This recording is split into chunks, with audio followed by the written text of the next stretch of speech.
Uh, Hey, you two. Well, I'm still feeling a little somber. I want to talk a bit, though. I think I want to talk a little bit about being alone, about being by yourself and being satisfied with being by yourself. So, I'll talk about myself. I always wanted to be in a relationship as a young person, right? As a young person, I always wanted to be with a lover. That was something I dreamed about since I was a preteen. But, and when I got to Los Angeles, I was fortunate. At 20 years old, I met someone. We were together a year and a half or so. We had a very physical type relationship, so I certainly experienced that, where there's a lot of passion and sex and stuff as 20-year-old boys. And then when that fell apart after a year and a half, 2 years, I came across the person who would be the love of my life. So, and that relationship was off and on. We lived together 3 years. We were separated, and then we were together. We were separated for 7 years, still friends, but not together. And then for the last 2 years of his life, we were back together again. And I thought I always assumed that after I got off dope and I got clean, I would meet someone, for the next phase of my life. I would share my life with someone. It's always what I wanted, right? But what I've discovered is that might not happen. It might just be, at this point, it probably is that I'll be alone for the rest of my life. I'm 61 years old. I mean, if it was going to happen, it should have happened by now. Anyway, what I'm saying is, you have to come to the realization it is okay to be alone, to be single. For gay people, especially, it's a very high percentage of us end up not in long-term relationships as we get older. I'm sorry, it's just a fact. It's not as much as I thought, because I always assumed that the gay life just, there was 2 and 3 year relationships was about all you could hope for.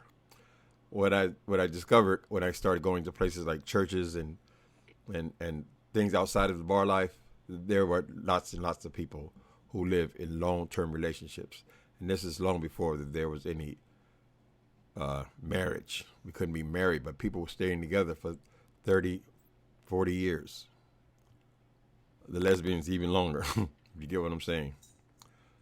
But so it's not the impossible dream to be with somebody. What I've discovered is, though, you got to accept where you're at, how you are.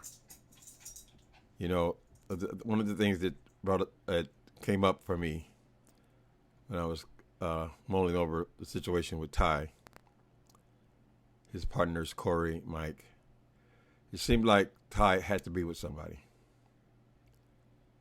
We don't know what his situation was or what his depression was about at this particular incident that took him out, but it did seem that it was very important for him to be in a relationship. So he took it very hard being single. And I don't think he waited very long between these relationships. It was like he broke up with one after a long period and immediately got involved with somebody else. And I've seen this before. I know people who, if they break up with someone, it's only a month, 2 months, that they're with somebody again. Another person. Whether the relationship is good or bad, whether they're just kidding themselves, or only that person will know. But what we do know is they've never been alone. So I think the blessing is to be able to be alone and to have contentment. Now, there are benefits to having someone to love, then love you, care about you, bring you presents, encourage you, push you up, buy things together with, and all this. There are benefits to that, to having a loving relationship. But there's a downside of all that. And I personally, I don't know if I would even be willing to deal with the downside anymore, because at my age, I don't think I'm ready to argue with anybody anymore.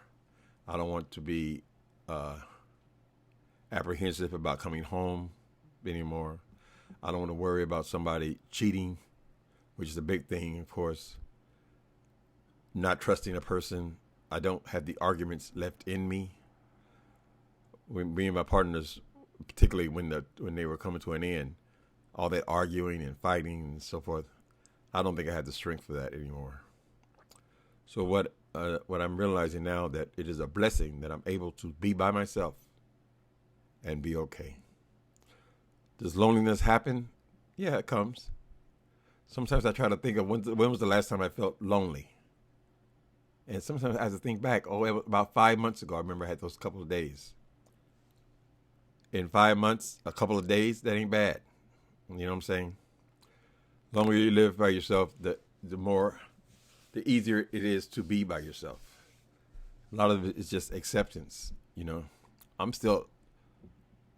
you continue to hope it's a possibility kind of thing. But it's not likely. I understand that. So I guess what I'm trying to say with this thing is, people, learn to enjoy your own company. Accept that you may very well not be with somebody. Going from partner to partner to partner to partner, just to be disappointed. People you basically don't know, you call yourself a lover after a couple of weeks. It's dangerous to your soul and to your spirit. You feel like a failure because you can't make these relationships work. And you're forcing yourself to be in love with somebody when it's not really love. You just don't want to be alone. So I'm not saying that was the situation with Ty. As I said before, he did struggle with suicidal ideology. In other words, he would go to that dark place very easily, or he would think about that. See, most people, like me, I've never thought about it.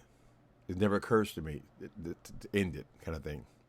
I've contemplated, well, if I got very, very sick, if I had terminal illness, if I had a cancer or something that wasn't going to be treated, that was causing me a tremendous amount of pain, then I can't say that I wouldn't want to do that. But as far as living, I've learned to accept my circumstance, whatever it is, right? It's important. It's important to do that, to be able to be by yourself and be okay. Find things you enjoy, find hobbies. Love comes when when you're not looking for it.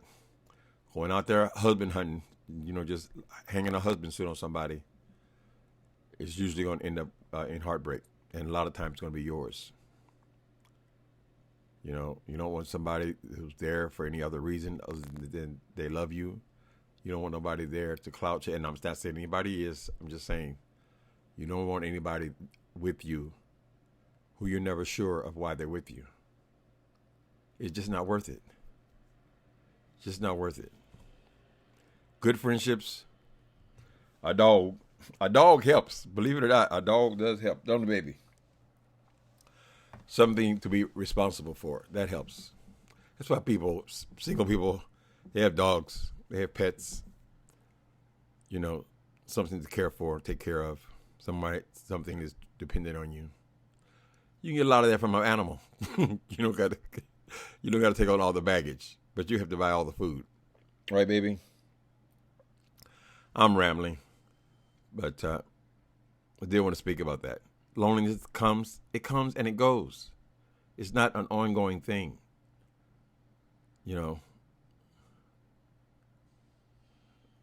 I met tons of people in my lifetime who were just hopping from one person to the next person, and the next person.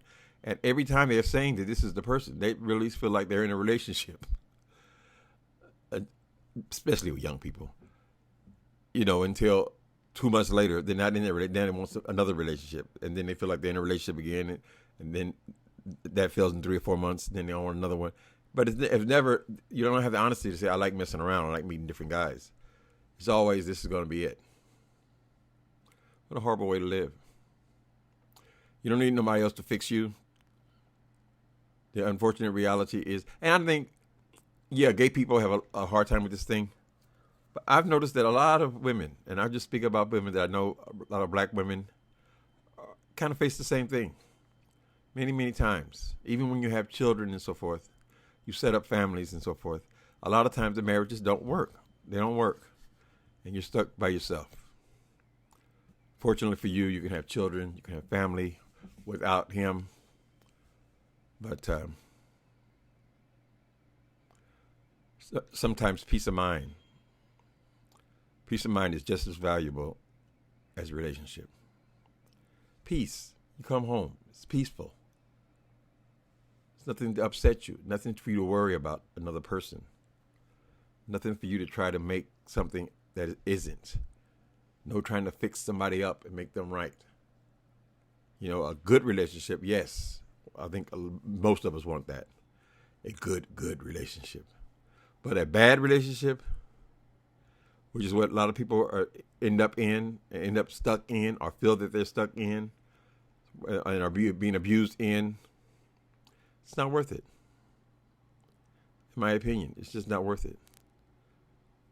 Find peace within yourself. And if God decides that it's time for you to be with somebody else, then he'll let that happen for you, or make it happen for you. But you should be okay whether it happens or not.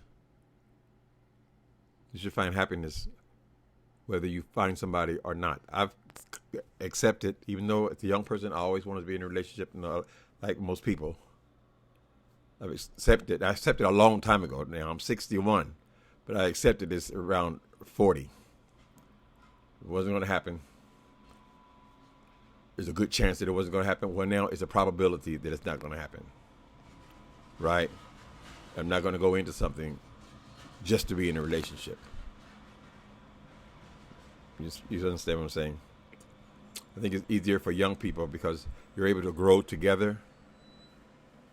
You know, you have flaws, of course, you're young, but you're able to grow together, to connect much easier, to accept a lot more than we would accept as older people. But as you get older, the more you become set in your own ways, and you don't have that flexibility where you're going to deal with a lot of foolishness, a lot of arguing. It just gets harder.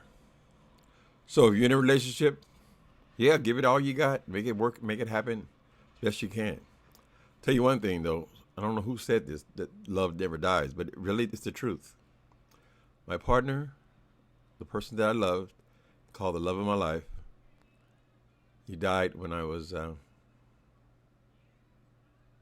32. I'm 61. That's 30 years, so just about.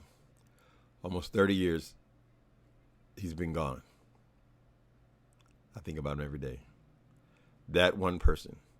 Of the few relationships that I had, small, insignificant relationships I had, nothing really held. But the one time I was in love, it's still there. It's still there. So you make it work if you can. Work hard at it. But if it fails, that doesn't mean you fail. Right? Just food for thought. Just want people to be healthy. Healthy. Let me show you my dog, my love. Come here, baby. Come here. Oh, this is what you need. Get your face over here. Look in the camera, baby. Come on, you never look in the camera. Daddy, your light too bright. I don't like the light so bright, Daddy. I don't like it. It's shining in my eyes. Daddy, you're gonna make me look at him. Look at him, baby. Oh, give me some sugar. Give me some sugar. Give me some sugar. Yeah. I love my dog. I love my little life. I'm grateful. I'm healthy. A lot of things to be grateful for. And it's a good possibility that those times, that experience, the love experience, is behind me. And that's fine with me. Be encouraged, people. Be encouraged. Be healthy. If you are finding yourself depressed, get some help. There are agencies available to you. Even when you're broke, you ain't got no money. As a matter of fact, there's more available to you when you are broke and ain't got no money than there is when you have to pay for it. So, good luck, people.